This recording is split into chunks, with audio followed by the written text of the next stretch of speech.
Scott's mother had given him a machete, and he walked 20 paces in front of her, hacking and slashing at the edges of the trail.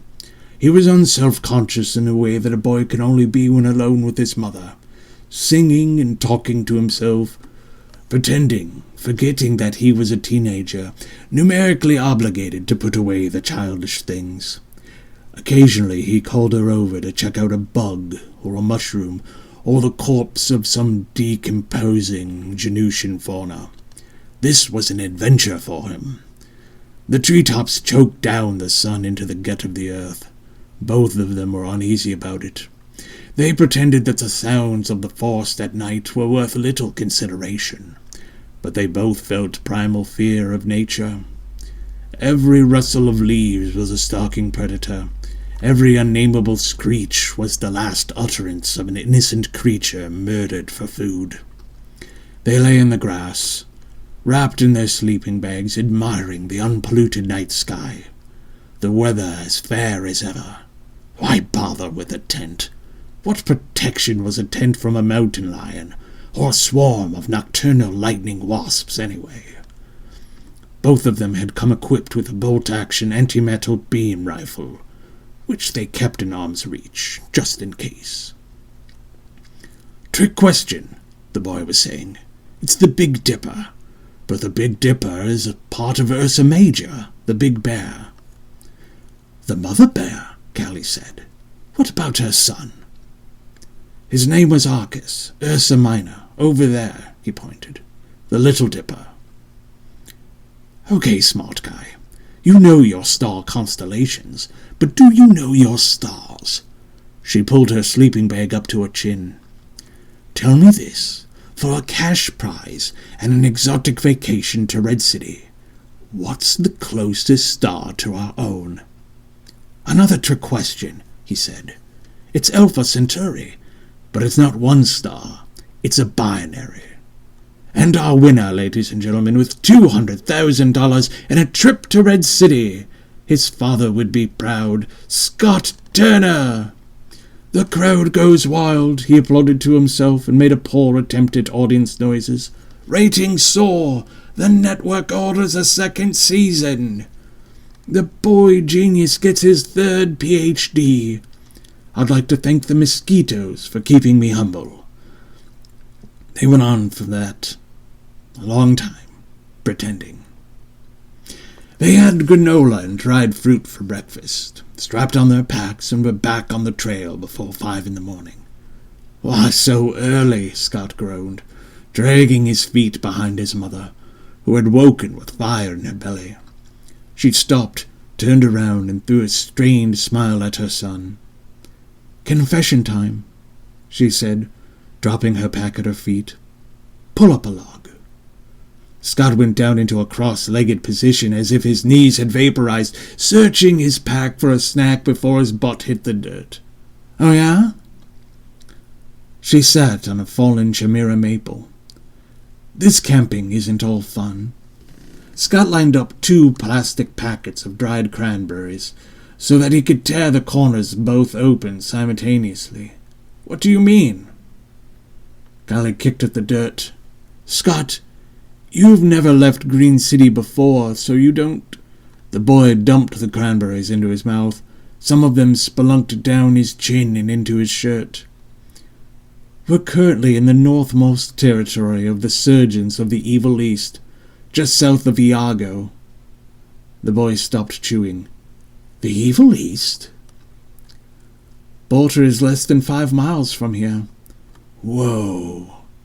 Like so many other boys, he had spent hours with his friends, speculating, repeating the latest rumor, putting on a brave face when asked if he would dare venture to the Evil East, given the opportunity. "Wait, did you bring me along for work?" "I've been promising, right?" A vibraptor sang barked somewhere in the woods. She had been promising for years, but always found an excuse to pull it off. She wished she still could. From a clearing at the top of a particularly steep and rocky hill, they could see the vastness of the refugee camp. An undulating sea of canvas tents in the valley below. They stopped to catch their breath and take in the sight. Callie said, These people. The boy looked at his mother, excited and nervous. You still haven't said... What are we delivering, Mom? A vaccine? A cure for something? Blood substitute? The cloud traipsed between the sun and the earth, and its ominous shadow followed suit across the landscape. She ignored her son's question. Used to be, if you wanted to live in Green City, you'd come to any number of camps along the coast to apply for asylum or citizenship. Now we've got just one official camp, which I'm sure makes things easier from an administrative point of view, but... These folks, interrupted Scott, nodding towards the refugee camp. They've been forgotten. Ignored, Callie gave a solemn nod. Because they're sandwiched between the evil East and Iago, a Green City gangster, a terrorist, Scott, named Tony Poseidon is exploiting the refugees here. You remember that awful gang that used to terrorize our own neighborhood, yeah? Poseidon's their leader. The Tonys. Scott knew the gang well. Always in threes, triads. I heard Skyrat ran them all off. She scratched her nose. Poseidon's moving in on the bliss trade. I mean, he's actively recruiting new Tonys, and he's having a hard time finding volunteers. Who'd want to link their brain to a bunch of criminals? Not much different than joining the military, is it? Listen, I'm not saying I'd be really proud if you came home and announced the Tonys as your career choice, but it'd make sound financial sense and keep you at home in Green City too, instead of being shipped off overseas, interstellar space, or to another dimension to pillage in the name of the federal government. You get to do it at home in the name of a homegrown businessman. Tony pays better than the Army and the ET Corps combined. Better benefits too. Join the hive mind for a couple of years, get out with a small fortune, a civilian job, one of Tony's legit businesses, in a place in the city. Unlike the military, where you would make a conscious choice to pull the trigger every time, the Tonys offer you a blissfully ignorant solution. Maybe you can even convince yourself that you're not really responsible for your crimes, since you are acting on behalf of the hive with literally no will of your own. Yeah, right, Scott guffawed. You'd be surprised what stories someone desperate enough would tell themselves, what they'd sacrifice, who they'd partner with. She sighed. Anyway, there are enough desperate people left in Green City, or here for that matter, to get Poseidon the numbers he needs to be competitive, so he's blockading the camp again.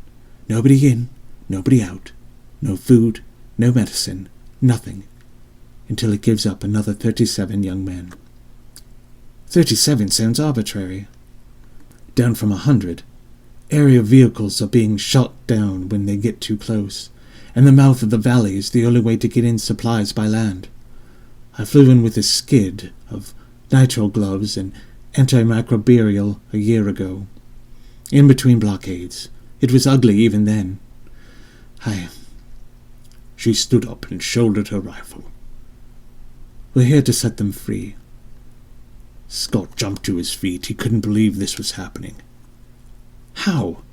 You're a courier? A courier who goes the extra mile for her clients. Come on. They began hiking, pace quickened by anticipation. We're delivering the means to mitigate the Tonys without a fight, but we'll have to leave that to the campers. The extra mile does run out.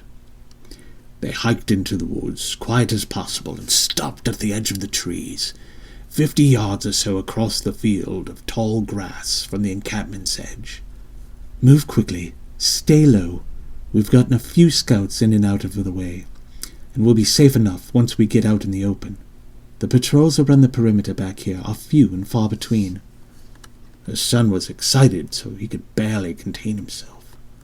She started to move forward and then paused. Scott, maybe it was irresponsible for me to bring you here, but as a parent, I feel I owe it to show you. Some things aren't understood until they're experienced, like your first kiss, or the first time you kill your own food, understand? Telling you about some stuff isn't enough. I mean, you have to see this kind of suffering with your own eyes. You have to see it so that you'll want to do something about it. She began fooling with the clasp on her pack, opening it and closing it. Most parents would be horrified to bring their child into this situation. Who am I kidding? I am horrified. I mean, this is essentially a war zone, but isn't Green City a war zone too? There's been a turf war in our own neighborhood. We've had kids kill each other over a street corner, a stone's throw from our front door of our apartment building. She had put the lid on his enthusiasm. Oh, Don't think about it. Come on. They crouched and made a beeline through the tall grass, hearts racing, stopping behind a tent. Tell me the plan again? Don't make eye contact. Don't talk to anybody. Don't stop for anything until we get to your contact, Dr. Juno. Exactly. Tuck your shirt in. Okay, Mom. He sensed regret in her. I'm glad you brought me, he said. She smiled another weak smile at him, believing deep in her heart that he had been a better man for this experience. I'm not, she said. His mother had not prepared him for the smell. It attacked without mercy as they made their way through the crowded encampment, first the sinuses, then the stomach and lungs. Scott could hardly breathe. People appeared at the entrances and in the spaces between the worn and soiled canvas shelters. Quiet, but their painful shuffling. So quiet you could hear them blink. Their eyes were sunken into their skulls, their ribs, their distended bellies, the flies, the tattered rags they wore, their children, that smell. The boy and his mother were interlopers in purgatory. He was ashamed of being healthy in their unhealthy presence. He was ashamed of the weapons they carried. Tools. The memory of his father's voice repeated in his skull. He was ashamed of his own disgust for them. It took an awkward eternity to march through the crowd to the massive canvas hospital tent. Inside were a dozen cots. Boxes and shelves, which had once been stocked with medical supplies, were barren.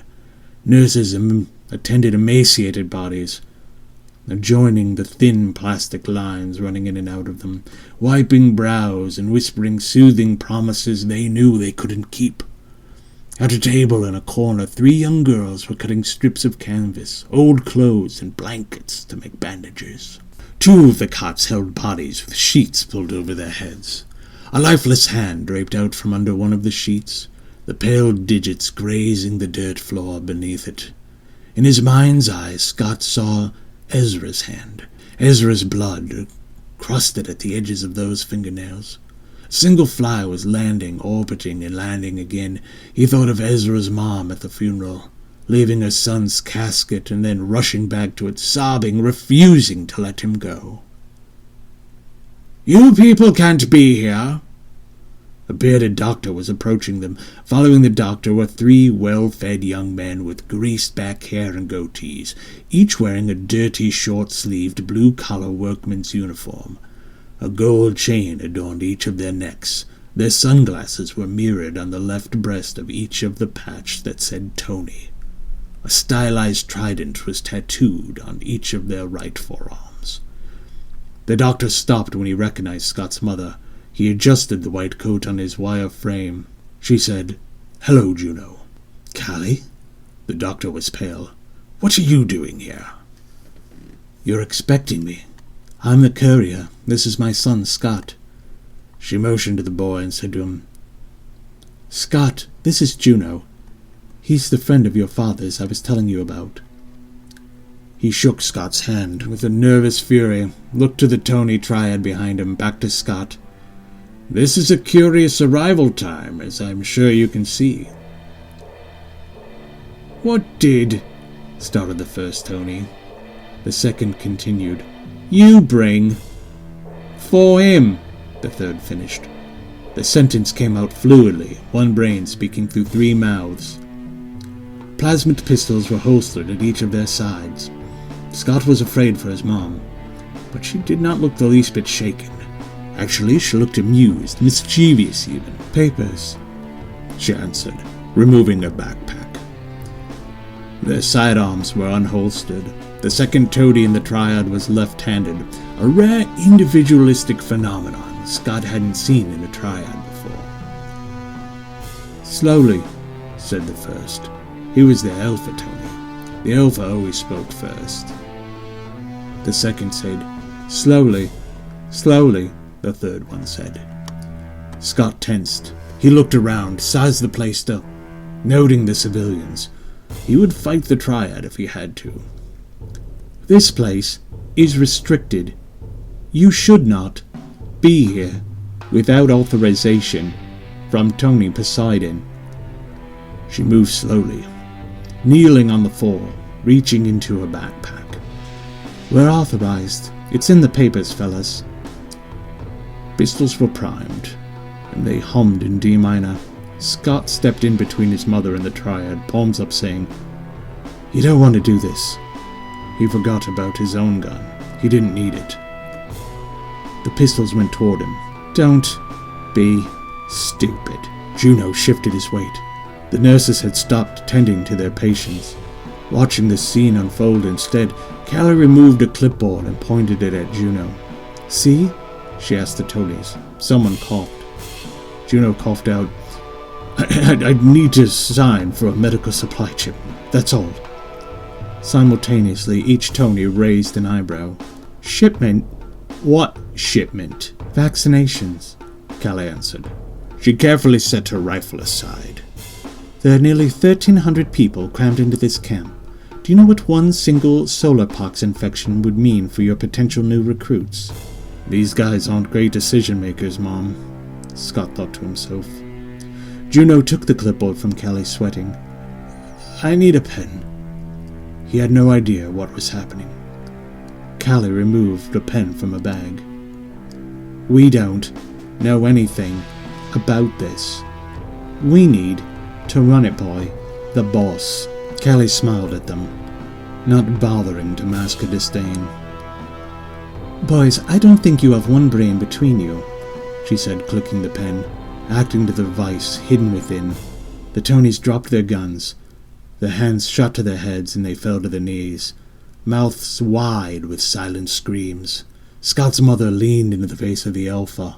"Welcome back to individuality," she told them. The three of them collapsed.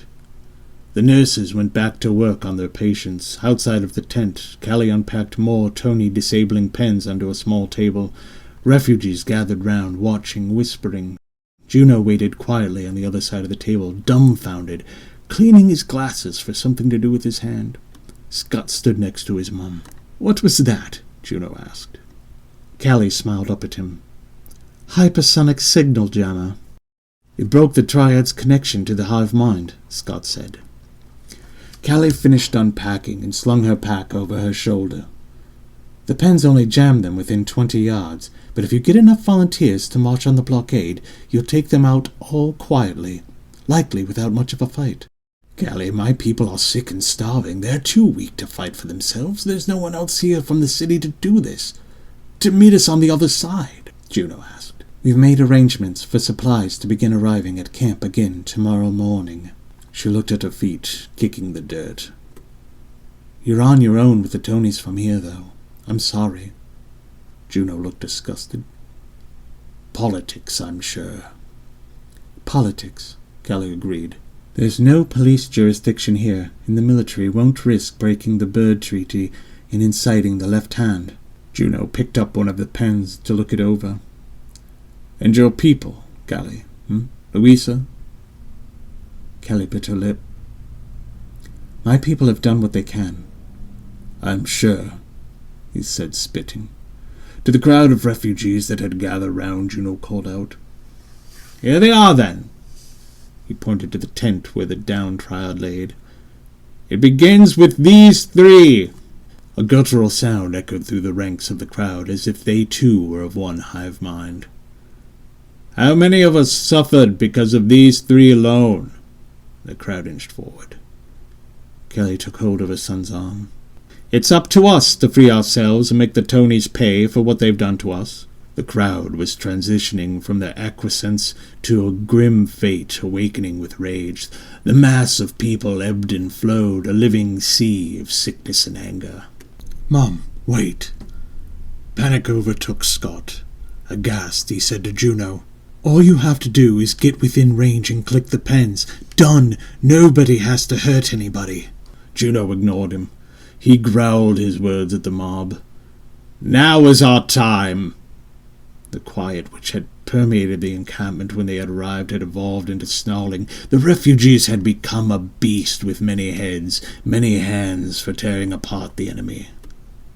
"Come on," Callie said, tugging Scott away. "We've done our part." Callie led Scott back to the hill and up into the forest again. After some miles were behind them, Callie said, "Your father and I were 17 when we applied to live in Green City. We met in camp, not unlike this one. You know, only with 4 times as many people." Scott had the machete out again, but he was unenthusiastic about the chore of clearing the trail. He said nothing to his mother, internalizing. She went on. "There was a lottery. The winners were granted conditional citizenship. We won. A lot of other folks didn't." The echo of gunshots from the distance stopped them in their tracks. "Mom?" Callie put out her hand on her son's back and pushed him forward. "Those of us lucky enough to get on the boat to Green City, we had to push past folks who weren't so lucky. I couldn't. It was impossible to look them in the eye. They hated us for going.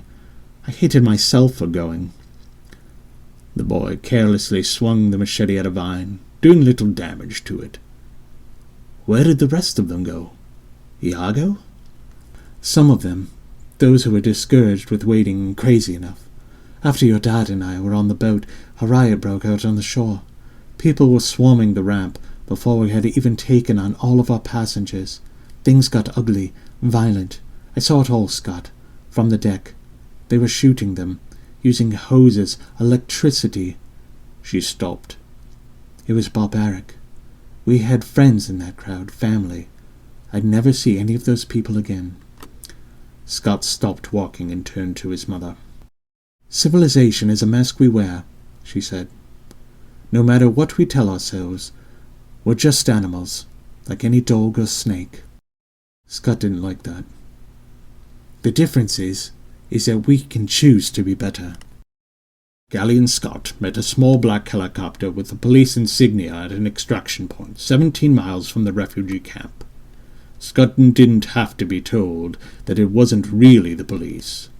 The pilot had sandwiches and bottled water for them. He explained that he had secured clearance to fly them over the wall and land them in a commercial district where the company Callie worked for was headquartered. By secured, Scott knew that he meant bribed. That's how things in Green City worked, even for the honest folks. Especially for the honest folks. Everyone else used fire and violence. A mile west of the coastline was the circled island of Green City, a 600-square-mile Neo-Atlantis rising from the city like a spaceship peeking its nose through a portal from another dimension. Callie and Scott's home, the home to nearly 25 million other folks, glistened inside its 4-story walls. A safe haven and a prison alike. Scott had never seen it from the air before.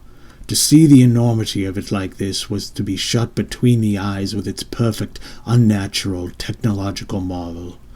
Boats and drones were moving toward and away from it en masse like bugs skating on the surface of water. Jets, helicopters, and spaceships, the winged creatures of this ecosystem, dipped in and out of the skyline, racing off and slowing in. Near the center of the southeast side of the island were the towering skyscrapers of the commercial district's downtown. The tallest building was Minister Prime's, the Empirical Building, with its needle-like protrusion injecting commerce into the blue dome of Earth's lower atmosphere. Scott and Callie wore headsets to talk with each other, but he was barely listening to her. He was enthralled by the view. She was saying, "Ezra was a fun kid. I know you loved him." This was a line of conversation he would rather avoid. "Uh-huh."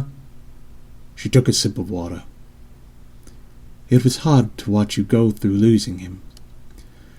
He wondered how they got a whole city to stay above water like that. He took a bite of a sandwich, turkey and cheese on wheat. Was the city just floating on the surface of the ocean? Don't ignore me, Scott. He didn't look at her. I'm not. Did it extend all the way down to the sea floor? You're upset about what happened at the camp. It's no big deal, Mom. He had always been curious about the architecture of the city as a whole, but now that he was seeing it like this, he felt as if he had to know how it was built. Espy probably knew. He'd have to ask her. Callie grabbed his shoulder, forcing him to look at her. No big deal, you say? Scott Turner, that starving mob was going to kill those Tonys. They were going to tear that triad to pieces, and then go do the same thing to the Tonys at the blockade. You know that, right? He wore a mask of ambivalence. It didn't fit. That was unexpected, and I'm sorry, Scott. He looked away from her, but she grabbed him again. I'm sorry that I led you into that mess. He broke. His eyes burned from fighting back the tears. A salty drop escaped as he managed to squeak out, Why did people have to hurt each other like that? Because we're animals, she sighed, hugging him hard. We get hurt, and then we hurt back in retaliation. It's a vicious circle. It's shocking, I know. She sat back in her seat. Listen, I wanted you to be shocked, Scott. I wanted to shock you. I wanted you to see for yourself what's happening out there, what's still happening out there, even 20 years since your father and I came to the city. They're approaching the wall now.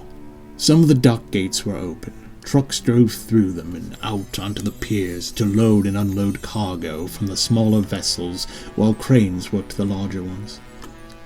I know Ezra was your friend, Scott, but he wasn't exactly a good influence. Grades dropping, sneaking out, stealing, putting a brick through a cop car window. You never did anything like that before, Ezra. That cop was crooked, Mom. She waved him off.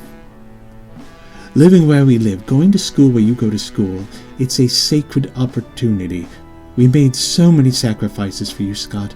I saw that crowd moving in for blood back there, and all I could think of were the sacrifices we made for you. How grateful I was that you were born in the city instead of the mainland, Scott said. Ezra was like those Tonys, Mom. He was desperate. She petted her boy's hair. I know. I wanted to help him. The tears were coming now. I tried to help him. She leaned into him. Do you want to talk about it? The night it happened? He sat up and wiped his tears. Looked in her eyes. No. The helicopter began its descent to Evolution Inc.'s building rooftop. Tell me or don't, but tell someone. Callie straightened, wiped her own eyes, preparing to meet with her bosses. Tell your dad, or Espy, or someone. Stop keeping it in, Scott Turner. You may think you're tough, but you're no superhero, you know. He chuckled at his mother and looked out the window. He was a superhero. Scott Turner was the Skyrat.